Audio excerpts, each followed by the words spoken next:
What's up, peeps, and welcome back to another episode of the Toni Show. If you guys are new here, I would like to say welcome. If you guys are returning, I would like to say welcome back, and I'm so happy to have you here.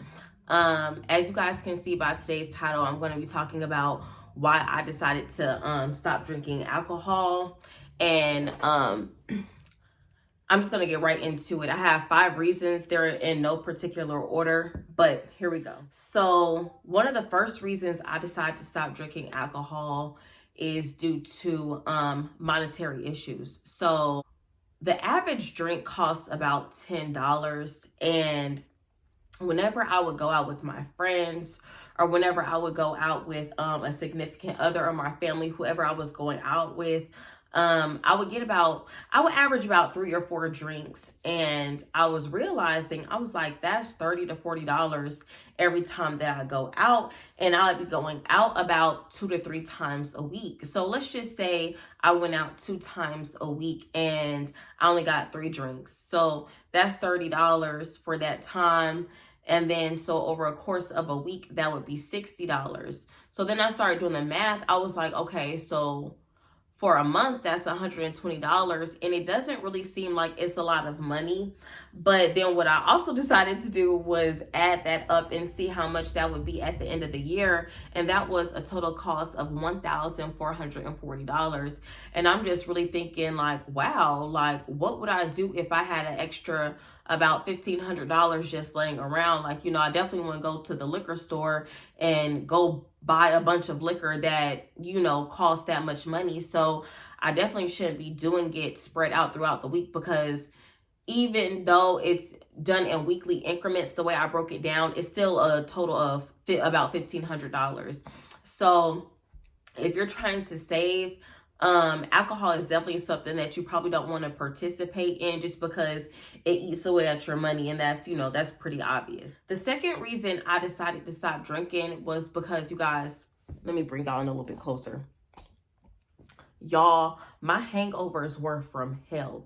Okay, so when I'm 28 years old right now. When I first started drinking, I was able to recover from my hangovers pretty quickly. It wasn't a big deal. As I got older, now that I'm closer to 30 years old, it takes me about a day and a half to recover from, you know, a really bad hangover. So not only am I wasting time because I'm sick and I have to nurse myself back to health, I'm also dealing with things like vomiting all the time, which we all know is super gross. I have really bad headaches also as well, and headaches are so painful. I'm sure we've all had a headache or a migraine before, so you know what that feels like.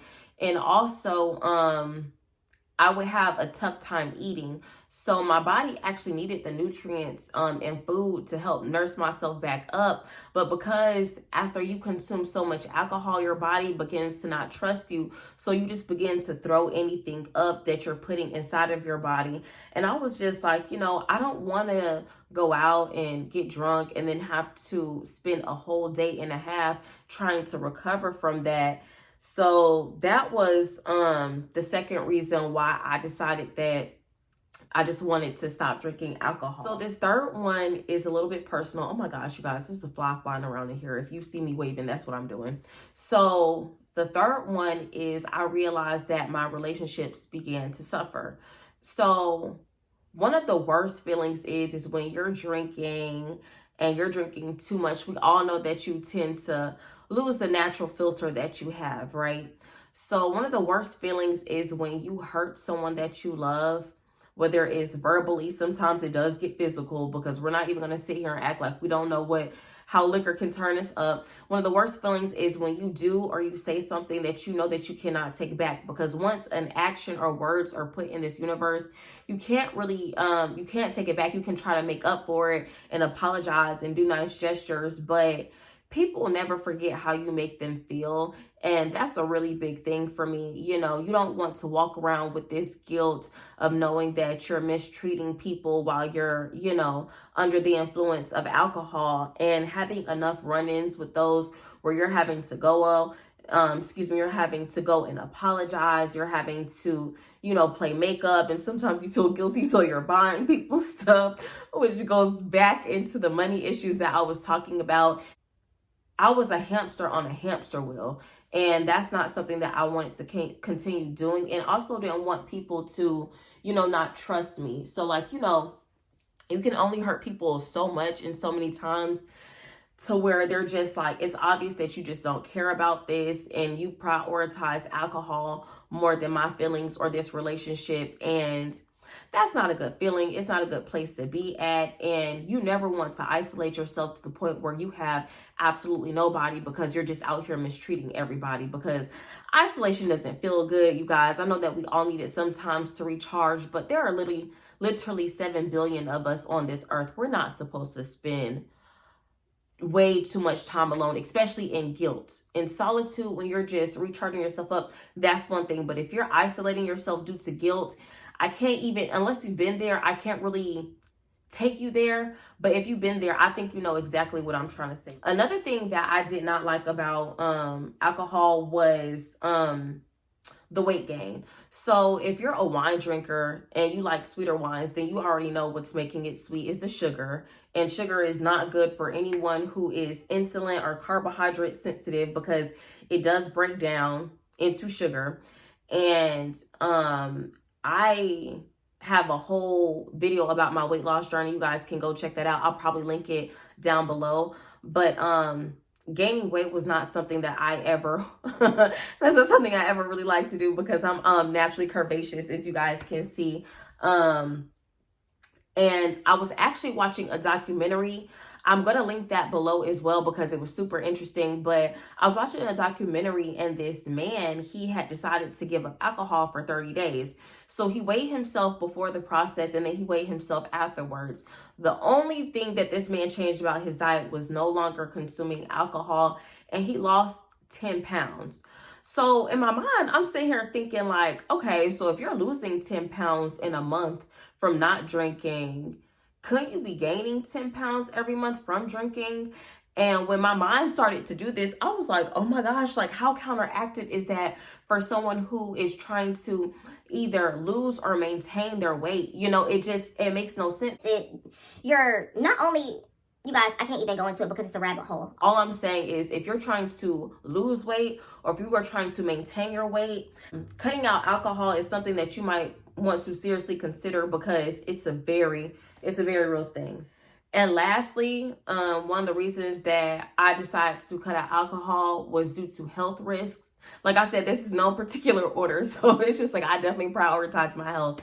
But things like high blood pressure run in my family. Now, I do those quotations because like some things are genetic, but some things are also just bad habits that we decided to not do. Like, if you have a bad diet, which includes alcohol if you're consuming it, because anything you consume is part of your diet.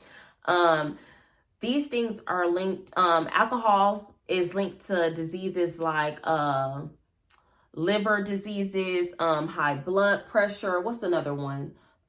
Strokes and digestive problems. And I want to be here for my loved ones and myself as long as possible to enjoy this life that I have, this one life that I have on this earth. So I don't want to pass out from a stroke, and I don't want to have no liver diseases, and I don't want to have digestive problems. You guys would definitely have to look at some of this stuff on your own, because I am not a doctor. I'm not a nutritionist. I am not a professional. I am just an individual who decided that alcohol was not a good part of my life. However, I was researching that it can damage the lining on your stomach and cause something called leakage. I'm doing more research about this stuff, but I didn't even realize how, like, you hear about these things. It's one thing to hear about something. It's one thing to do your own research about it and get the knowledge about what's actually happening in your body when you do decide to consume alcohol.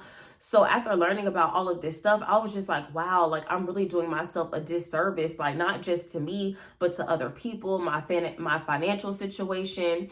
So yeah, you guys, I'm not going to drag this video out because I have things to do. I know y'all got stuff to do, But those are the top 5 reasons why I personally decided that I wanted to cut alcohol out of my diet. I'm actually currently on a fast where I'm not eating any meat, and I'm also not eating any dairy or any processed food. So all of my foods that I'm consuming right now are whole. So that's a whole nother thing in itself. But yeah, you guys, I hope that this video reaches the right people. I hope that if you're on a journey to eliminate alcohol out of your diet, that this helps. Make sure that you like and subscribe and share this video with anyone that you feel like could be struggling with alcohol or something like that. And thank you guys so much for tuning in. I love you so much, and I'll see you guys next time. Bye.